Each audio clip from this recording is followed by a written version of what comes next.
Hello everyone, hope you all are doing good in your studies. तो आ गया है part 16 BFUHS staff nurse special MCQs।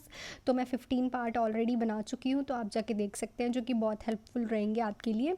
अगर आप मेरे थ्रू तैयारी करना चाहते हैं तो आप मेरे से ले सकते हैं बहुत सारे PDF ऑफ BFUHS के इम्पॉर्टेंट और रिपीटेड क्वेश्चंस के, जो कि आपको सिर्फ 199 रुपीज़ में मिलेंगे। तो आप मेरे को कमेंट सेक्शन में लिख सकते हैं। मैं आपको अपना टेलीग्राम का लिंक डिस्क्रिप्शन बॉक्स में भी दे दूँगी, ताकि आप मेरे को सीधा मैसेज करके वो PDF ले सकें। उसमें आपको प्रैक्टिस क्वेश्चंस भी मिलेंगे और आंसर्स के साथ रैशनल्स भी मिलेंगे।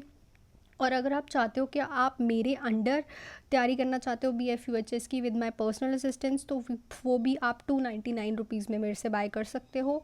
मैं आपको वहाँ पे प्रॉपरली हर एक टॉपिक, इंपॉर्टेंट टॉपिक करवाऊँगी। विदाउट एनी डिले स्टार्ट करते हैं with our next question. 51 question हम कर चुके हैं, 52nd क्वेश्चन पे हैं हम। प्रीवियस ईयर पेपर भी सॉल्व कर रहे हैं। Our first question is: a client denying suicidal ideation comes into the emergency department complaining about insomnia, irritability, anorexia and depressed mood. Which intervention would the nurse implement first? तो एक client है, ठीक है, जो कि suicidal ideations थी उसके बीच में, उसको डिनाई कर रहा है और इमरजेंसी डिपार्टमेंट में आया है और कंप्लेंट कर रहा है इंसोमनिया की, इरिटेबिलिटी की, एनोरेक्सिया की, और उसका जो मूड है बहुत ज़्यादा डिप्रेस्ड है। तो नर्स फर्स्ट इंप्लीमेंट क्या करेगी? रिक्वेस्ट करेगी psychiatric consultation, place the client on 1-to-1 observation, complete a thorough physical assessment including lab test, या फिर रिमूव करेगी all hazard materials from the environment. देखो, अगर उसकी सुसाइडल आइडिएशन है और अगर भी अभी भी उसका मूड क्या है, डिप्रेस्ड है, तो सबसे पहले हमें ऑल हज़ार्ड मटेरियल्स जो भी हमारे एनवायरनमेंट में पड़े हैं वो रिमूव करने पड़ेंगे। क्योंकि इवन वो इमरजेंसी डिपार्टमेंट में है तब भी वो कुछ ना कुछ उठा के किसी को भी कुछ भी कर सकता है और ख़ुद को भी मार सकता है। तो अभी भी उसकी सुसाइडल आइडियाज़ जाग सकते हैं। तो हमें सबसे पहले रिमूव करना है hazard materials from the environment. Next पे चलते हैं। A 8-year-old client diagnosed with vaso-occlusive sickle cell crisis is complaining of a severe headache. Which intervention should the nurse implement first? तो सिक्कल सेल क्राइसिस में से एक question sickle cell anaemia में से ज़रूर आता है। मैंने सिक्कल सेल एनीमिया वाला टॉपिक पूरा अच्छे से डिस्क्राइब कर रखा है। आपको मेरे यूट्यूब इसी चैनल पे एक वीडियो मिल जाएगा, तो आप वो जाके देख सकते हैं बहुत अच्छे से। उसमें से 1-2 क्वेश्चन तो BFUHS ज़रूर डालता है, उसका फेवरेट टॉपिक है, ये भी फेवरेट में से वन है। अगर कोई लड़की आई है, 8 साल की क्लाइंट आई है और उसको वेजो-ओक्लूसिव सिक्कल सेल क्राइसिस हो रहा है, तो उसको सीवियर हेडेक हो रहा है, वो कंप्लेंट कर रही है, तो नर्स क्या इंप्लीमेंट करेगी? असेस करेगी उसका न्यूरोलॉजिकल स्टेटस, एडमिनिस्टर करेगी narcotic analgesic by intravenous push, या फिर एडमिनिस्टर करेगी 6 litre of oxygen via nasal कैलुना, या फिर increase the client intravenous rate. तो हम वो क्या करेगी? अगर उसको हेडेक हो रहा है तो ऑब्वियसली हम उसका इंटरवीनस जो रेट है वो इंक्रीज़ करेंगे। Headache is a chance of कि वो पेशेंट जो है उसमें ब्लड फ्लो जो है वो हाइपोटेंशन में जा रहा है, ठीक है, जो हाइपोटेंशन में जा रहा है तो उसको हम IV रेट जो है उसका इंक्रीज़ कर देते हैं, ताकि जो पेशेंट का BP है वो नॉर्मल रहे, ठीक है। नेक्स्ट पे चलते हैं। The nurse is assessing a Bishop scores on a post-date client. Which of the following measurement will be the nurse select all that? देखो, ये क्वेश्चन पिछले साल आया था, ठीक है, बिशप स्कोर से। उससे पिछले साल भी क्वेश्चन आया था, ठीक है। और क्या हुआ था कि बच्चों ने ध्यान ही नहीं दिया कि ये जो है इम्पॉर्टेंट क्वेश्चन है, ठीक है। पहली बात तो बिशप स्कोर क्या होता है, इसमें हम कैलकुलेशन करते हैं, प्रिडिक्ट करते हैं कि हम लेबर के कितने क्लोज हैं। जब किसी पेशेंट की डिलीवरी होने वाली होती है तो हम इसमें प्रिडिक्शन और कैलकुलेशन करते हैं कि जो लेबर है वो कितनी देर में हो जाएगी। तो हमारे को उन्होंने पूछा है कि सिलेक्ट करो ऑल दैट अप्लाई, जो कि हम मेजर करेंगे बिशप स्कोर्स में, ठीक है। तो हमारे पास ऑप्शन क्या है? सर्वाइकल डायलिटेशन, फीटल स्टेशन देखते हैं, सर्वाइकल पोजीशन देखते हैं, या फिर रप्चर ऑफ मेम्ब्रेन देखते हैं, या फिर गैस्ट्रेशनल एज देखते हैं। तो हम क्या देखते हैं? देखो, रप्चर ऑफ मेम्ब्रेन्स तो नहीं देखते, ना ही हम गैस्ट्रेशनल एज देखते हैं। लेबर में क्या काम करता है? फीटल का स्टेशन, जो इस्चियल स्पाइन्स होती हैं उसको बोलते हैं फीटल स्टेशन। उसके आगे आया पॉजिटिव में, उसके पीछे है तो नेगेटिव में, +1 -1 अगर पीछे है, ठीक है। सर्वाइकल पोजीशन देखते हैं, यस, कि जो सर्विक्स है वो कितना ज़्यादा किस पोजीशन में है, थिनिंग हो गई है सर्विक्स की। उसके बाद सर्विक्स डायलेशन देखते हैं, कितना सेंटीमीटर वो खुल चुका है PV करके, ठीक है। ये A B C किस ऑप्शन में आ रहा है? D। तो जो हमारा डी ऑप्शन है वो बिल्कुल करेक्ट है। हम सर्वाइकल डायलिटेशन देखते हैं, फीटल स्टेशन देखते हैं और सर्वाइकल पोजीशन देखते हैं। गेस्टेशनल एज और रप्चर ऑफ मेम्ब्रेन्स नहीं देखते हम, ठीक है। रप्चर ऑफ मेम्ब्रेन्स कब होती है, जब किसी को प्लेसेंटा प्रीविया या फिर एब्रप्शो प्लेसेंटा हो। गेस्टेशनल एज अगर डिलीवरी हो रही है तब थोड़ी देखते हैं, वो तो हम पहले ही देख चुके होते हैं कि पेशेंट इस डेट पे आया और ये अपनी डिलीवरी टाइम पे ही आया है, ठीक है। तो बिशप स्कोर्स क्या होता है, हम इसमें कैलकुलेट करते हैं और क्या करते हैं, एस्टिमेट लगाते हैं, प्रिडिक्ट करते हैं कि हम लेबर के कितने क्लोज हैं। नेक्स्ट पे चलते हैं। In assessing a child with thyroid status which of the following assessment finding should be document at subjective data. हम एक चाइल्ड का थायराइड स्टेटस असेस कर रहे हैं और इसमें से कौन सी फाइंडिंग जो रहेगी वो सब्जेक्टिव फाइंडिंग्स रहेंगी। सब्जेक्टिव एंड ऑब्जेक्टिव में बच्चे बहुत कंफ्यूज होते हैं। ऑब्जेक्टिव किससे स्टार्ट होता है, ओ से, और ऑब्जर्वेशन किससे स्टार्ट होती है, ओ से। तो जो चीज़ हम ऑब्जर्व करेंगे पेशेंट की, पेशेंट नहीं हमें बताएगा, जो फिजिशियन ऑब्जर्व करेगा वो होता है ऑब्जेक्टिव डाटा, और दूसरा क्या है सब्जेक्टिव, जो पेशेंट खुद बताएगा। तो इसमें से पेशेंट क्या बताएगा खुद, fatigue, weight loss, hypertension, tachycardia. तो ऑब्वियसली पेशेंट क्या बताएगा, I am very fatigue, I am very tired. So ये जो है वो सब्जेक्टिव फाइंडिंग हमें देखने को मिलेगी। बाकी सब चीज़ें तो हम ऑब्जर्व करेंगे ना खुद। वेट लॉस वेटिंग मशीन पे देखेगा जो फिजिशियन है, हाइपरटेंशन हम बीपी लेके देखेंगे, टैकीकार्डिया भी हम उसका खुद चेक करेंगे। नेक्स्ट पे चलते हैं। For a patient who underwent thyroidectomy 2 days ago which laboratory value requires close monitoring. अगर किसी पेशेंट की थायरोइडेक्टमी हुई है 2 दिन पहले तो कौन सी लेबोरेटरी वैल्यू जो है क्लोज मॉनिटरिंग मांगती है, potassium level, calcium level, WBC count या फिर सोडियम लेवल। सो देखो पैराथायराइड ग्लैंड्स भी साथ में रिमूव होने के चांसेस होते हैं थायरोइडेक्टमी के, तो उसका जो कैल्शियम लेवल है वो हमें क्लोजली मॉनिटर करना पड़ता है कि वो कहीं ख़राब तो नहीं है, उसके जो पैराथायराइड हार्मोन्स हैं वो कहीं निकल तो नहीं गए, कहीं कैल्शियम नीचे गिर तो नहीं गया, कहीं कैल्शियम बॉडी में इंक्रीज़ तो नहीं हो गया, ठीक है। थायराइडेक्टमी करते अगर पैराथायराइड हार्मोन जो पैराथायराइड ग्लैंड है उसके साथ का वो भी रिमूव हो जाए तो उसमें हम कैल्शियम लेवल क्लोजली मॉनिटर करते हैं। नेक्स्ट पे देखते हैं क्वेश्चन। नेक्स्ट क्वेश्चन है which symptom experienced by the client diagnosed with schizophrenia would predict a less positive prognosis. तो इसमें से कौन सा ऐसा क्लाइंट डायग्नोज है स्किज़ोफ्रेनिया का जिसका बहुत कम चांसेस है कि पॉजिटिव प्रोग्नोसिस हो। सो हमारे पास ऑप्शन है hearing hostile voice, having little or no interesting work or social activities, continuously repeating what has been said or thinking the TV is controlling his or her behaviour. सो देखो अगर किसी patient को बिल्कुल भी interest नहीं है social activity में तो ये कौन सा आ गया उसका नेगेटिव सिम्टम, ठीक है। दूसरी बार इसका बहुत ज़्यादा पॉजिटिव प्रोग्नोसिस मतलब कि बहुत मुश्किल से ये बंदा ठीक होता है क्योंकि ऑलरेडी स्किज़ोफ्रेनिया का पेशेंट जब स्टूपर वाली फॉर्म में जाना शुरू कर देता है तो उसका जो ठीक होने का प्रोसेस है वो बहुत डीले हो जाता है, पॉजिटिव रिजल्ट्स बहुत कम देखने को मिलते हैं। तो अगर पेशेंट सोशली एक्टिव नहीं है, वो इंटरेक्शन खो रहा है तो इट्स शोज अस कि उसका लेस पॉजिटिव प्रोग्नोसिस होगा। नेक्स्ट क्वेश्चन पे चलते हैं। A patient with sinusitis is going home with an antibiotic prescription. Discharge teaching will include, तो एक पेशेंट को साइनोसाइटिस है और उसको एंटीबायोटिक प्रिस्क्रिप्शन दिया है तो डिस्चार्ज टीचिंग में हम उसे क्या इंक्लूड करेंगे। Go to the emergency department immediately if you have any headache occur, breathe in cool air via humidifier every 2 hourly, use decongestants and antihistamines conservatively, follow fluid restriction guidelines। तो हम इसमें से क्या बोलेंगे, यूज़ डीकंजस्टिव एंड एंटीहिस्टामिन्स कंजर्वेटिवली, क्योंकि sinusitis वाले patient को कभी भी अटैक हो सकता है। तो अगर उसे लगे कि उसका साइनोसाइटिस ठीक भी हो गया तब भी उस पेशेंट को डीकंजस्टेंट्स एंड एंटीहिस्टामिन्स जो है वो यूज़ करने हैं क्योंकि उसका जो ट्रीटमेंट है कॉन्टिन्यूशन में चलता है। सो हम उसकी टीचिंग में ये इंक्लूड करेंगे। Next, an important role of nurse is to facilitate social interaction between a patient who is paranoid and the patient peer.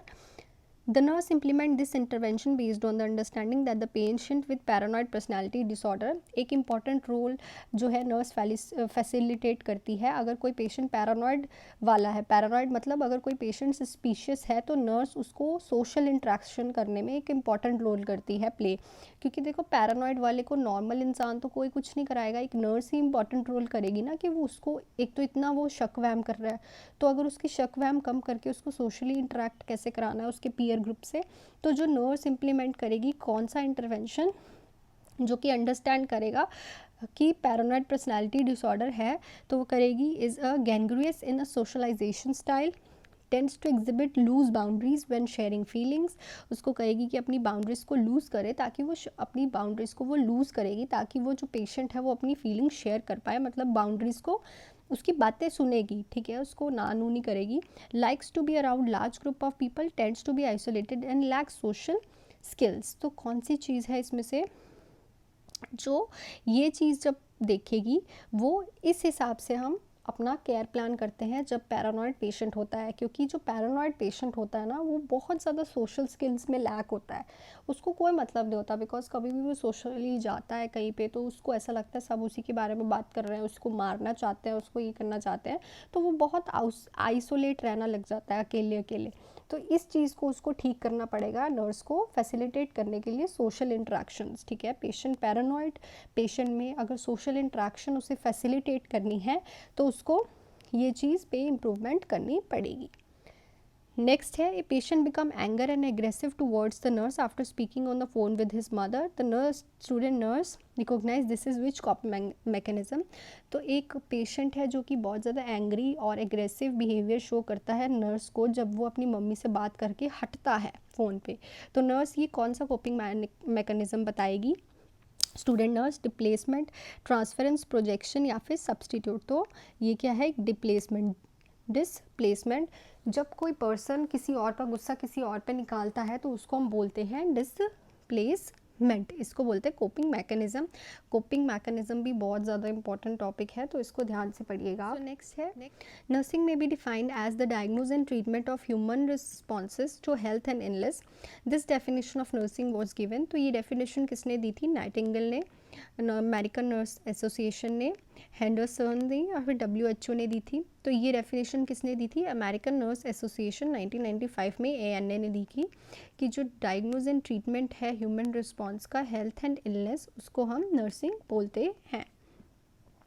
So next पे चलते हैं। Pregnant women is hospitalised for treatment of pregnancy induced hypertension in third trimester, she is receiving magnesium sulphate intravenously, the nurse understand that this medication is used mainly to. तो एक pregnant women है, उसे pregnancy induced hypertension हुआ है, मतलब pregnancy होने के बाद हाइपरटेंशन हो गई है, तो वो थर्ड ट्राइमेस्टर में हॉस्पिटलाइज्ड हो रही है। तो हम क्या कौन सी मेडिकेशन देते हैं? ड्रग ऑफ चॉइस कौन सी है? प्रेगनेंसी इंड्यूस्ड हाइपरटेंशन की, एक्लैम्शिया की और प्री एक्लैम्शिया की मैग्नीशियम सल्फेट ले रही है वो इंट्रावेनसली। तो नर्स क्या इस मेडिकेशन से क्या अंडरस्टैंड करेगी? Prevent convulsive seizures, decrease the respiratory rate, increase uterine blood flow या फिर मेंटेन ब्लड प्रेशर। तो नर्स क्या करेगी? प्रिवेंट करता है कन्वल्सिव सीजर से, क्योंकि अगर किसी को प्रेगनेंसी इंड्यूस हाइपरटेंशन है तो उसकी स्टेज अब भी हो सकती है, वो प्री एक्लैम्शिया एंड एक्लैम्शिया की स्टेज पे भी जा सकता है, जो कि उस पेशेंट को क्या कर सकते हैं? Seizures and convulsions. तो जो मैग्नीशियम सल्फेट है वो क्या करता है? प्रिवेंट करता है कन्वल्सिव्स एंड सीजर्स, फिट्स को पेशेंट में। और इसकी ड्रग ऑफ चॉइस होती है मैग्नीशियम सल्फेट ही, और मैग्नीशियम सल्फेट का एंटीडोट होता है कैल्शियम ग्लूकोनेट, इंपॉर्टेंट है, ठीक है। नेक्स्ट है, client is scheduled for orchiectomy, which of the following procedures support that term orchiectomy. तो एक पेशेंट की क्या हुई है? ऑर्क्योएक्टमी हुई है, तो इसमें से कौन सा जो प्रोसीजर है जो इस पेशेंट को सपोर्ट करेगा? तो पहली बात तो ऑर्क्योएक्टमी क्या होती है? ये प्रिवेंट करती है टेस्टिकुलर कैंसर को, ठीक है।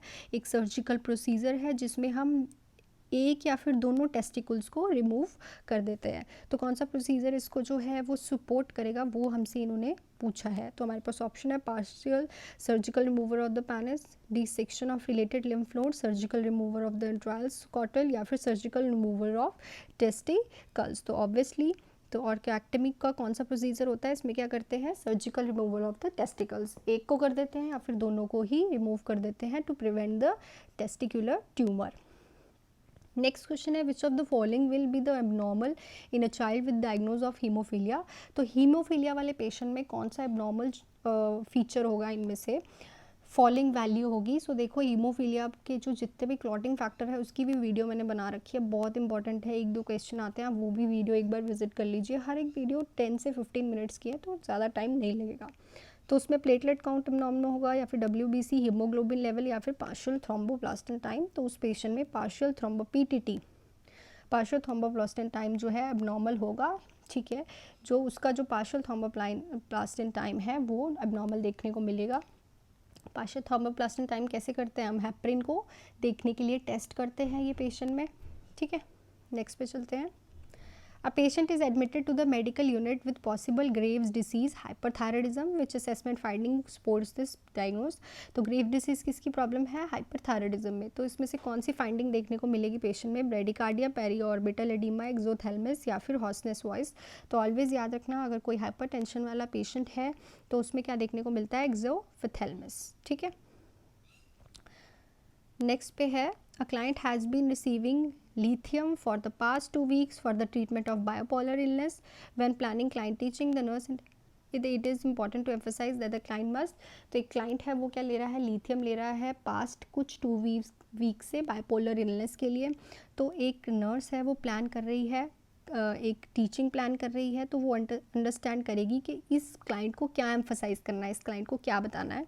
Maintain a low sodium level diet, come in for evaluation of serum lithium every 1 to 3 month, के 1 to 3 मंथ में तुम्हें इवैल्यूएशन करने आना है हर टाइम सीरम लिथियम लेवल की।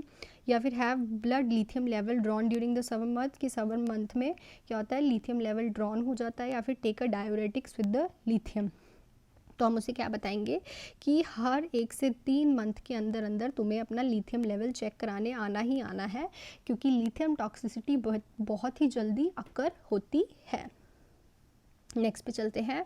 The nurse recognise dyspnoea as which of the following.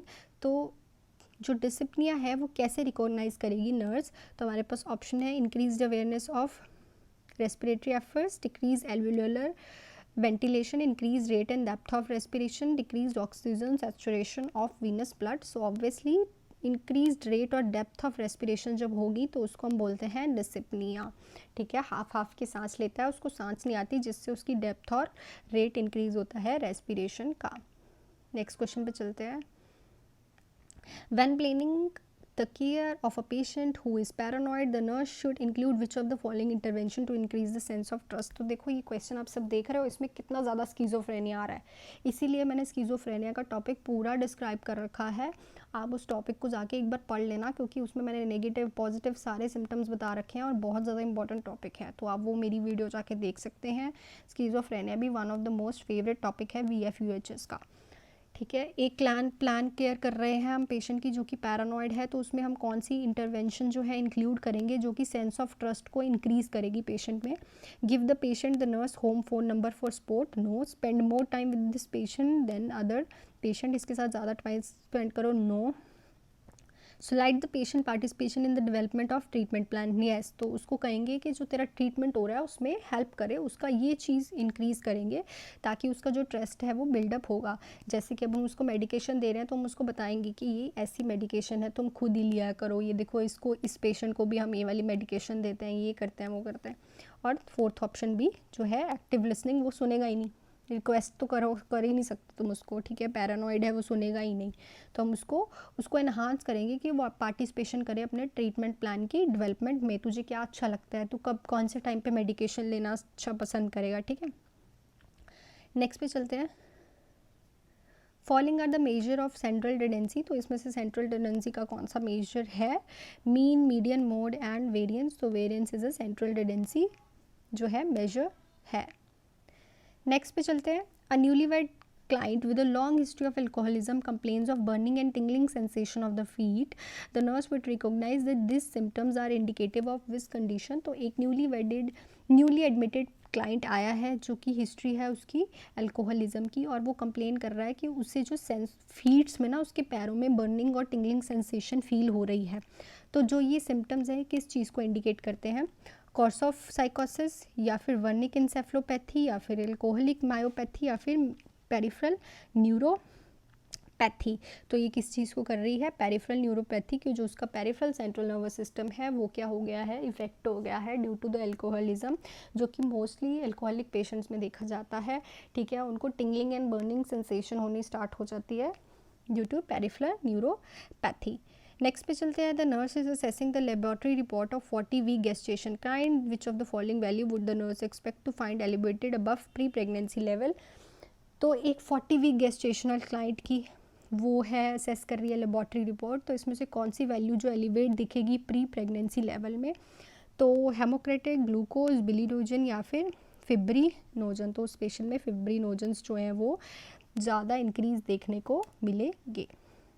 सो आज थे ये 71 क्वेश्चंस मैंने करा दिए हैं। सो नेक्स्ट वीडियो में होपफुली मैं सारा पेपर कंप्लीट ये कर दूंगी। सो अगर आपको वीडियो अच्छी लगी हो तो please hit the like button and subscribe to my channel. और अगर आपको पीडीएफ चाहिए जिसमें बहुत ज़्यादा क्वेश्चन है तो आप मेरे को कमेंट सेक्शन में लिख दीजिएगा, मैं आपको टेलीग्राम का लिंक दे दूँगी, आप मेरे से बाय कर सकते हैं only for 199 rupees. So thank you so much. अगर आपने ऑलरेडी सब्सक्राइब कर रखा है so thank you so much for your support. अगर नहीं किया है तो सब्सक्राइब कर लीजिए, क्योंकि मैं गोल्डन पॉइंटर्स भी डालूंगी कुछ दिनों में। So all the best and thank you for watching this video.